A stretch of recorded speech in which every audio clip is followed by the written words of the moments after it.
Friends, நம்ம வந்து பட்டாணியும் உருளைக்கிழங்கும் ஊற வைக்கிறதுக்காக சப்பாத்தி சரி பருப்புலேயே போடலான்றதுக்காக நான் அப்படி வச்சுருக்கேன்.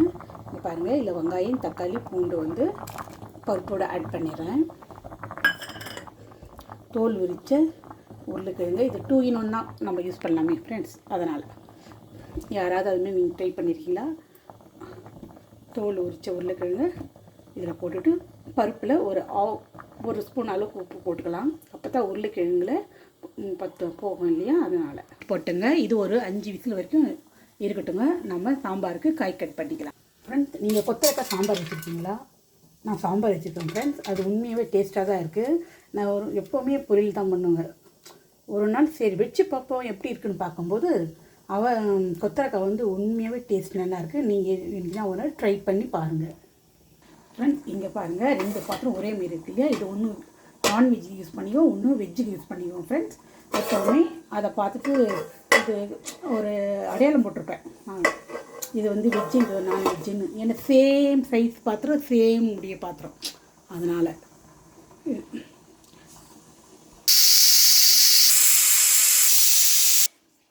இங்கே பாருங்கள் ஃப்ரெண்ட்ஸ், எப்போ சப்பாத்தியோ பூரி போட்டாலும் என் டாக்டர் தான் வந்து சப்பாத்திக்கு மாவு பிசைஞ்சு போவாள். சாஃப்டாக எப்படி பிசைஞ்சிட்டு ஒரு கிண்ணத்தில் மாவு மாற்றி வச்சுட்டு போயிடுவாங்க எப்போவுமே. இப்போ நம்ம உருளைக்கிழங்கு பள்ளியாவுக்கு நம்ம வெங்காயத்தெலாம் கட் பண்ணிக்கலாம் ஃப்ரெண்ட்ஸ். இங்கே பாருங்கள், உருளைக்கிழங்கு பட்டாணி போட்டிருக்கோம், வெந்துடுச்சுங்க. பருப்பு வெந்துடுச்சுங்கள. நம்ம சாம்பாரில் வெந்த காயில் நம்ம மாற்றிடலாம். இங்கே சாம்பார் கொதிச்சுனே இருக்குது. இங்கே வாங்க, ஆயில் காஞ்சிருக்கு. இங்கே பாருங்கள் ஃப்ரெண்ட்ஸ், ஆனியன் கட் பண்ணியிருக்கோம், பச்சை மிளகாய் தேவையான காரத்துக்கு ஏற்ற மாரி கழுவி கிழிச்சு வச்சுருக்கோம், 2 கட் பண்ணியிருக்கோம், கருவேப்பிலை, இஞ்சி. இதுக்கு நாம் தக்காளியெலாம் போட போகிறது இல்லை ஃப்ரெண்ட்ஸ், அப்படியே தான். எண்ணெய் காஞ்சிட்ருக்கு, கடுகு தேவையானது போட்டுடலாம்.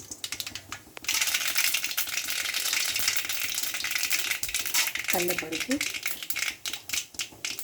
ஒரு 2 ஸ்பூன் போட்டுக்கலாம். அதுவும் பொரிட்டுங்க. பொரிஞ்ச உடனே நம்ம பச்சை மிளகாய் போட்டுக்கலாம். வதங்கிட்டேன். சரி, வதங்கிருக்கா பார்க்கலாம்.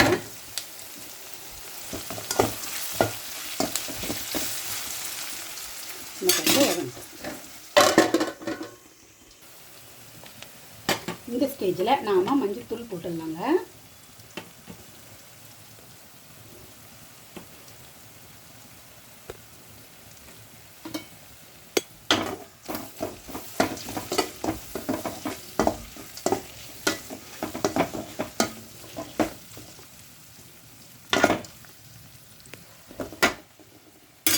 இப்போ பாயில் பண்ண பட்டாணி,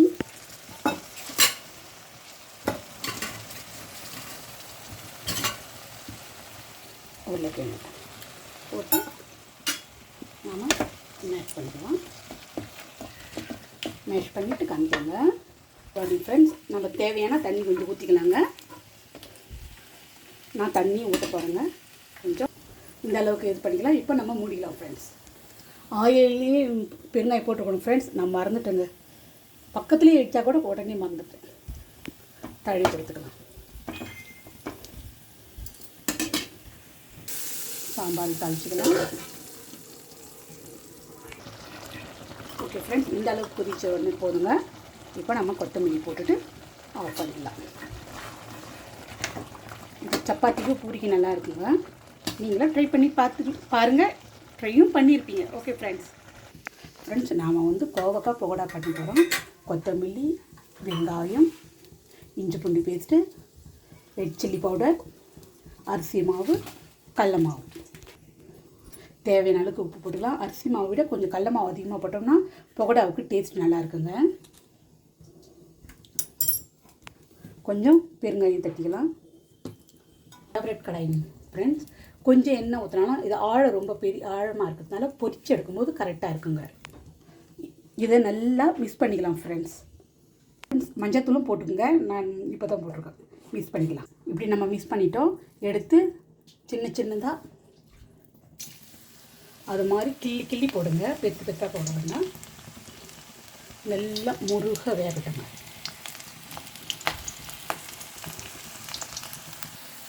இன்னும் கொஞ்சம் ப்ரௌனிஷ் ஆகட்டுங்க. இந்த ஸ்டேஜில் நாம் எடுத்துக்கலாங்க. பாருங்கள் ஃப்ரெண்ட்ஸ், இதுக்கு இன்னும் கூட கொஞ்சம் வதங்கினா கலரும் நல்லாவே இருக்கும், ஆனால் தீயாதுங்க. இது வந்து பார்க்குறதுக்கு நல்லா இருக்கும். வெங்காயம் பக்கோடாவில் நல்லா வதங்கியிருக்கும். காய் வந்து சூடாக சாப்பிடும்போது சாஃப்டாக இருக்கும், நல்லா முறுமுறுன்னு இருக்கும். ஆட்டி பிறகு சவுக்கும். ஆனால் இன்னும் கொஞ்சம் ரோஸ்ட் ஆகிடுங்க. செகண்ட் பேட்ச் போட்டிருக்குங்க. நம்ம எடுத்து சாப்பிடும்போது ரொம்ப முறுமுறுன்னு இருக்குங்க. இன்னும் கொஞ்சம் ரோஸ்ட் ஆகிட்டோம்னா நம்ம ஒரு ஈவினிங் ஒரு 5 hours 6 hours கூட முறுமுறுன்னே இருக்குங்க. ஹலோ ஃப்ரெண்ட்ஸ், நாம் ட்ரையாங்கிள் பூரி ஒன்று போட்டு பார்க்கலாம். அதுக்கு தான் இப்படி கட் பண்ணியிருக்குங்க. எண்ணெய் காஞ்சிச்சுங்க. நாம் போட்டுடலாம்.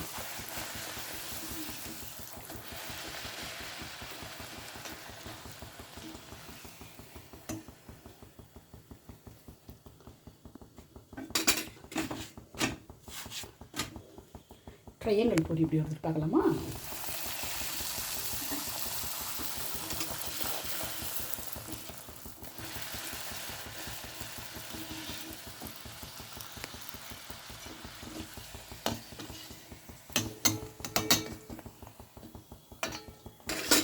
எல்லாத்தையும் எடுத்து கொஞ்சம் அப்படி.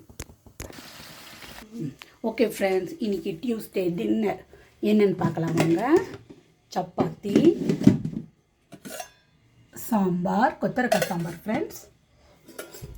இது ட்ரையாங்கிள் மாரியும் மினி பூரியும் போட்டுக்கோங்க. சுட சுட ஒயிட் ரைஸ், கோவக்காய் பகோடா, பட்டாணி உருளைக்கிழங்கு போட்டு சப்பாத்தி சைடிஷ், தயிர் சாதம், ப்ளைன் தயிர் சாதம் ஃப்ரெண்ட்ஸ். இதுதான் நம்ம வீட்டில் டியூஸ்டே நைட்டு டின்னர் ஃப்ரெண்ட்ஸ். வாங்க சாப்பிடலாம். இந்த சேனல் உங்களுக்கு பிடிச்சிருந்தா லைக் பண்ணுங்கள், ஷேர் பண்ணுங்கள் ஃப்ரெண்ட்ஸ். ஓகே ஃப்ரெண்ட்ஸ், சப்ஸ்கிரைப் பண்ணுங்கள் ஃப்ரெண்ட்ஸ். ஓகே ஃப்ரெண்ட்ஸ், நம்ம நாளைக்கு பார்க்கலாம். பாய். ஓகே ஃப்ரெண்ட்ஸ், வாங்க சாப்பிடலாம். உருளைக்கிழங்கு பட்டாணி போட்டு மசாலா, ட்ரையாங்கிள் பூரி, மினி பூரி, தயிர் சாதம், பிக்கல் மிக்சட் ஊறுகாய், சாம்பார், கோவக்காய் pakoda, chapati, white rice friends. வாங்க சாப்பிடலாம். நாளைக்கு பார்க்கலாம் ஃப்ரெண்ட்ஸ். பாய். பண்ணிட்டு